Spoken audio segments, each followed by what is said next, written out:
우리의 인생에는 그날 이전과 이후가 완전히 달라지는 날이 있습니다. 결혼도 그렇지요. 혼자 살던 사람이 누군가의 자녀였는데 하루아침에 누군가의 남편과 아내가 됩니다. 결혼식은 불과 몇 시간이지만은 그날 이후로 살아가는 방식이 완전히 달라집니다. 이 가수 이무송 씨가 노사연 씨를 호텔 수영장에서 처음 만났답니다. 한 번은 이무송 씨가 동료 연예인에게 그런 얘기를 했대요. 내가 이 결혼을 다시 물릴 수만 있다면 그날 그 수영장 물을 다 마실 수도 있다. 뭐 진짜 물리고 싶은 사람이라면 그런 말도 못했겠지요. 그렇게 티격태격하면서 사는 것이 결혼이겠지요. 아이를 처음 품은 날도 그렇습니다. 어제까지만 해도 내 삶을 잘 살아가는 것이 제일 중요했는데 이 아이를 품는 순간부터는 나보다 먼저 생각해야 될 존재가 생긴 것이지요. 우리 자녀들은 어떻습니까? 우리 예주 같은 경우에는 예준이가 생겼을 때 그 전까지는 내가 첫째 다 내 거였는데 동생이 생기면 그날부터 달라져요. 태윤이는 언제 달라졌습니까? 학교 가면 달라지죠. 학교 가면은 예준이도 내일 학교 가야 돼 아침부터 그러더라고요. 예수님을 처음 만났을 때도 그렇지요. 세상은 어제와 똑같은데 그 세상을 바라보는 내 마음이 달라졌습니다. 나 같은 죄인을 살리기 위해서 예수님이 십자가를 지셨다니 나는 이제 죄인이 아니다. 하나님의 자녀다. 그 일을 통과한 내가 이전의 나와 다르기 때문입니다. 오늘 본문이 이사야에게 그런 날이었어요. 우리 1절 말씀을 보겠습니다.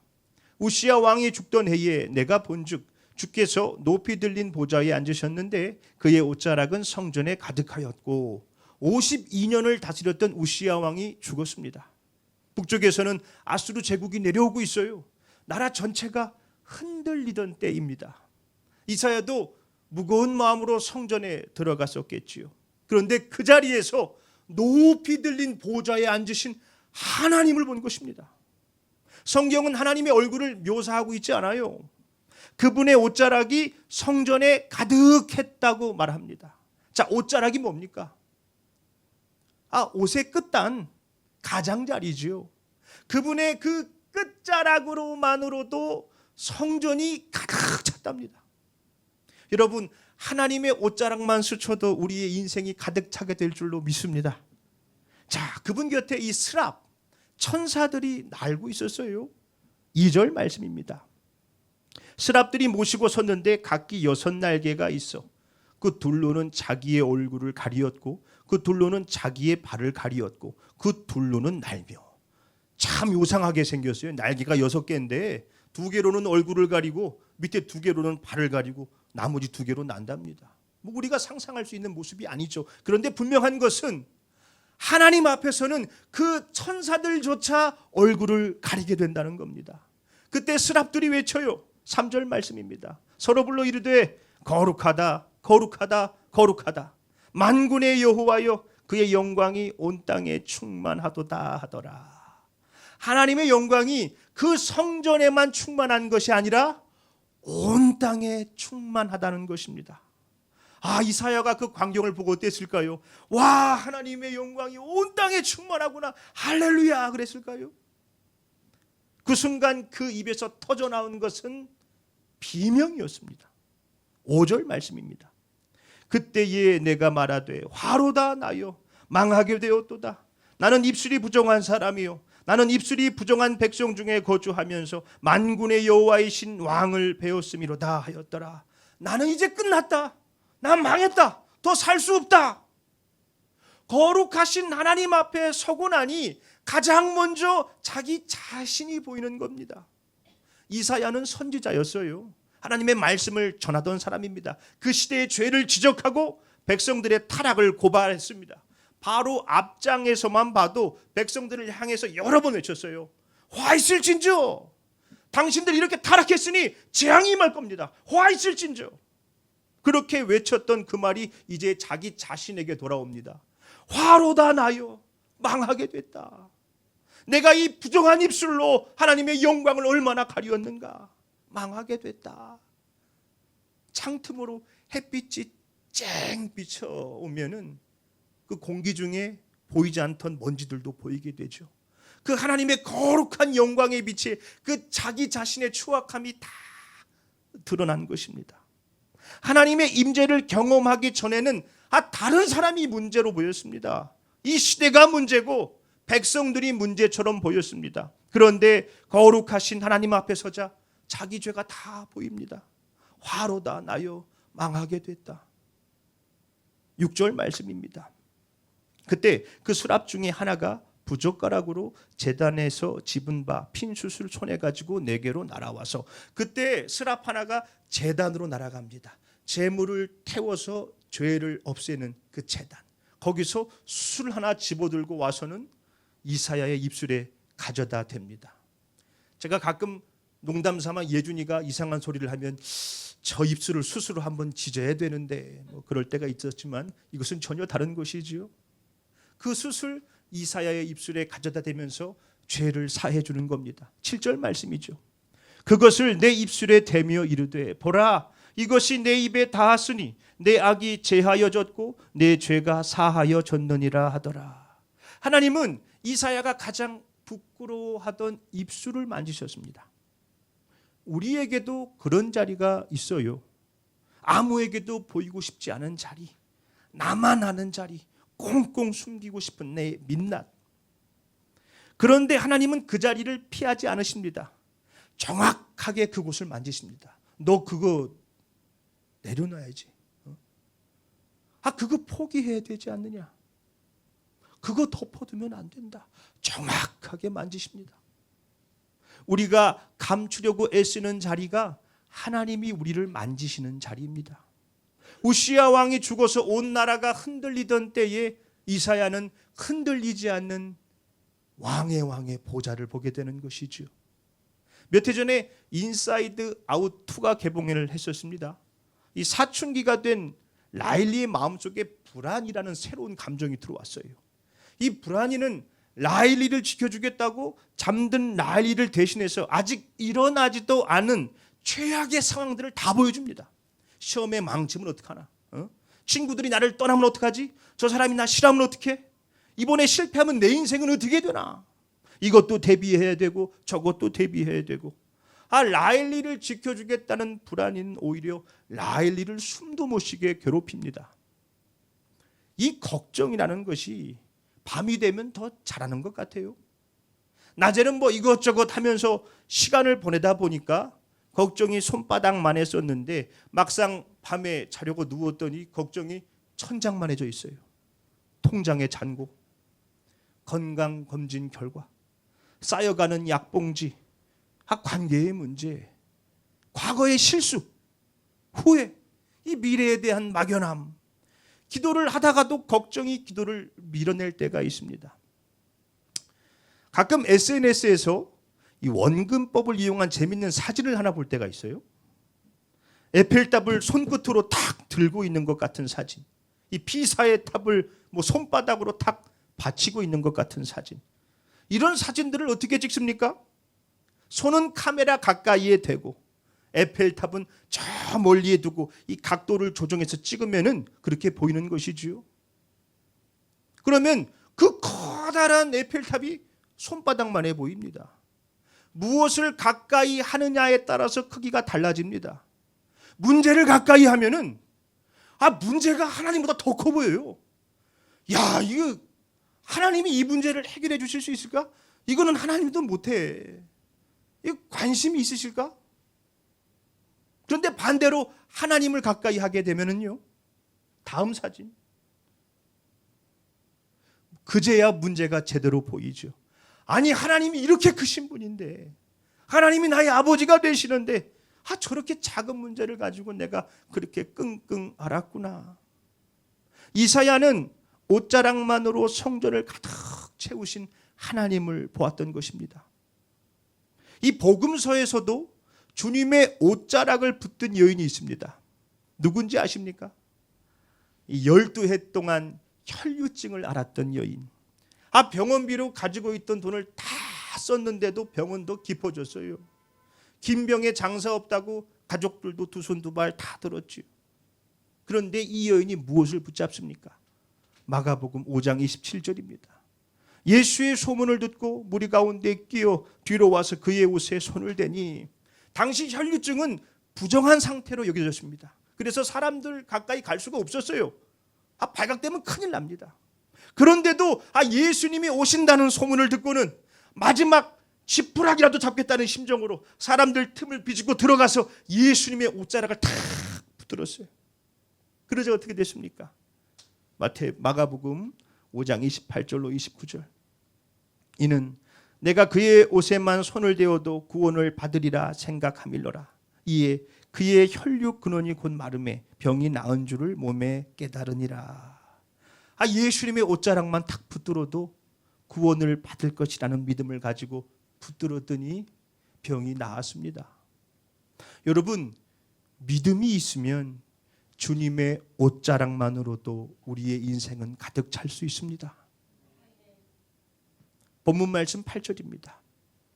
내가 또 주의 목소리를 들으니 주께서 이르시되 내가 누구를 보내며 누가 우리를 위하여 갈꼬 하시니 그때에 내가 이르되 내가 여기 있나이다 나를 보내소서 하였더니 그때 이사야에게 하나님의 음성이 들려옵니다. 내가 누구를 보내며 누가 우리를 위해 갈꼬. 하나님이 지금 심부름 보낼 사람을 찾고 계신다는 겁니다. 저 완악한 백성에게 당신의 말씀을 전할 사람, 그 일을 맡길 사람을 구하고 있는 것이지요. 그때 이사야가 번쩍 손을 들어요. 주님, 제가 여기 있습니다. 저를 보내주세요. 방금 전까지만 해도 이사야는 망하게 됐다고, 입술이 부정하다고 얼굴도 들지 못했었지요. 그런데 이 제단의 숯불이 입술에 닿아서 죄가 사해졌다는 선언을 듣고는 이 가슴이 뜨거워진 겁니다. 주님, 제가 여기 있어요. 제가 갈게요. 제가 하겠습니다. 이 뜨거운 마음으로 나가서 외치기만 하면은 백성들이 다 회개하고 돌아올 것 같은 겁니다. 그런데 주님의 말씀이 조금 당혹스러워요. 9절로 10절입니다. 여호와께서 이르시되 가서 이 백성에게 이르기를 너희가 듣기는 들어도 깨닫지 못할 것이요 보기는 보아도 알지 못하리라 하여 이 백성의 마음을 둔하게 하며 그들의 귀가 막히고 그들의 눈이 감기게 하라. 염려하건대 그들의 눈으로 보고 귀로 듣고 마음으로 깨닫고 다시 돌아와 고침을 받을까 하노라 하시기로. 이 말씀은 쉽게 이런 뜻입니다. 너가 가서 백성들에게 외쳐라. 그런데 그 말을 안 들을 것이다. 계속 말해도 아무런 변화도 없을 것이다. 아니, 그러면 대체 뭐하러 갑니까? 어차피 듣지도 않는다는데 뭐하러 입만 아프게 떠들어요? 이 말이 목까지 차오르지 않았을까요? 아니, 평생을 바쳐서 외쳐야 되는데 사람들이 변하지 않는답니다. 안 듣는데요. 오늘 외치고 내일 외치고 10년을 외쳐도 듣지 않는답니다. 아니, 그럴 거면 대체 이걸 왜 하라는 거야? 응? 일을 시키셨으면 뭐 도와주시든지 해야지. 이게 뭐야? 그러나 여러분, 하나님이 이사야에게 맡긴 것은 무언가를 이루라는 것이 아니었습니다. 충성이었어요. 충성. 고린도전서 4장 2절이죠. 맡은 자들에게 구할 것은 충성이니라. 이해되지 않아도, 변화되지 않아도 내가 너에게 맡긴 것을 충성되게 감당할 수 있겠느냐? 순종할 수 있겠느냐? 어쩌면 우리들 중에도 이 이사야의 마음을 조금은 이해하시는 분들이 계실지도 모르겠습니다. 몇 년을 간절히 기도했는데도 가족들이 조금도 달라지지 않아요. 그렇게 열심히 애를 쓰며 섬겼는데도 사역의 열매가 없습니다. 사람들이 변하지 않아요. 자는 사람은 맨날 자고 떠나는 사람은 떠나고 손해를 감수하면서 말씀대로 살아보겠다고 그렇게 달려왔는데 좋아지다 싶다가 또 다시 나빠지고 아무리 애를 써도 형편은 펴지지 않습니다. 내가 대체 지금 뭘 하고 있는 건가? 이렇게 한다고 뭐 달라지나? 그럴 때마다 목까지 차오르는 말이 있어요. 아니, 대체 언제까지 이걸 해야 됩니까? 언제까지 이렇게 해야 돼요? 언제까지?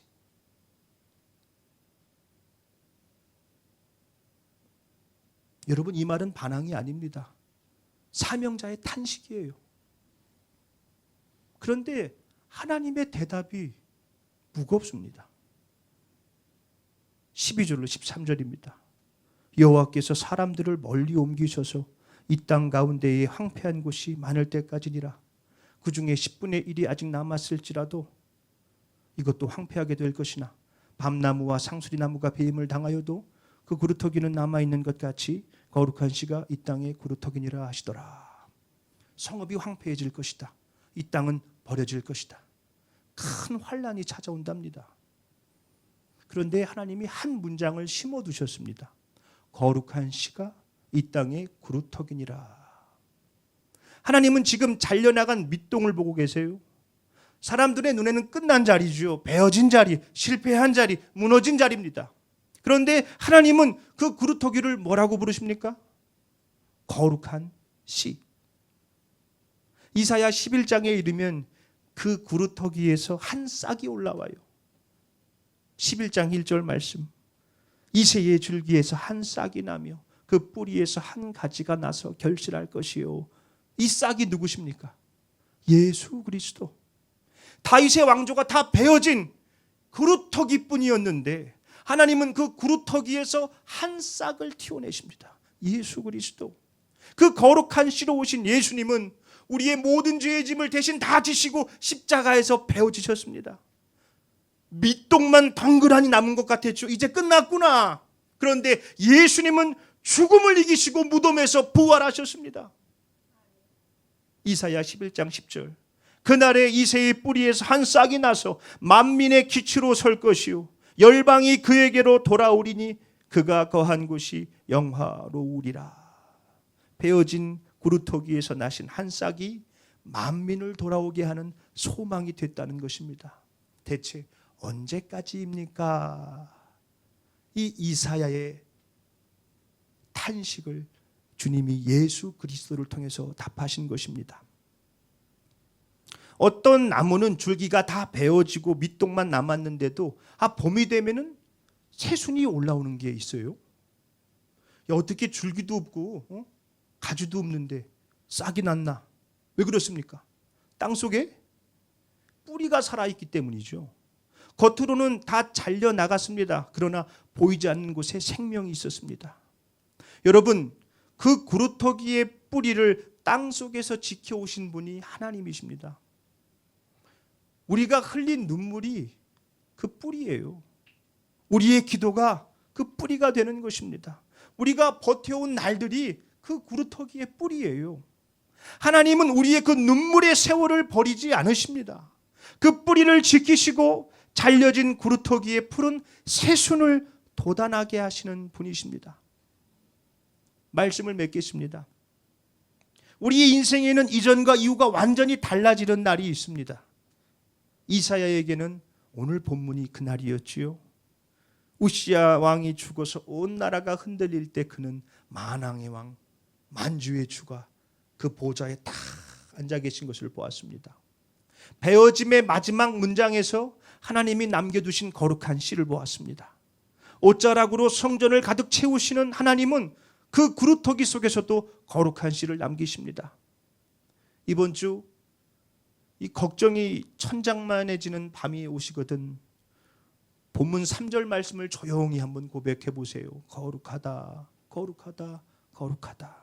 만군의 여호와여, 그의 영광이 온 땅에 충만하도다. 주님의 영광은 우리가 뒤척이는 그 방에도, 우리의 눈물이 고인 그 자리에서도 충만하십니다. 때로는 우리의 삶이 베어진 구루터기처럼 보일 때가 있습니다. 줄기도 없고 가지도 없고 꽃도 없어요. 그러나 보이지 않아도 그 뿌리는 살아있고 들리지 않아도 하나님의 약속은 자라고 있습니다. 주님이 우리의 뿌리를 지키고 계시기 때문입니다. 주님이 계시기에 끝은 끝이 아니고 주님이 살아계시기에 무덤도 마지막은 아닙니다. 우리가 끝이라고 부르는 그 자리에서 하나님은 다시 봄을 시작하십니다. 우리의 인생의 봄은 구루터기에서 시작됩니다.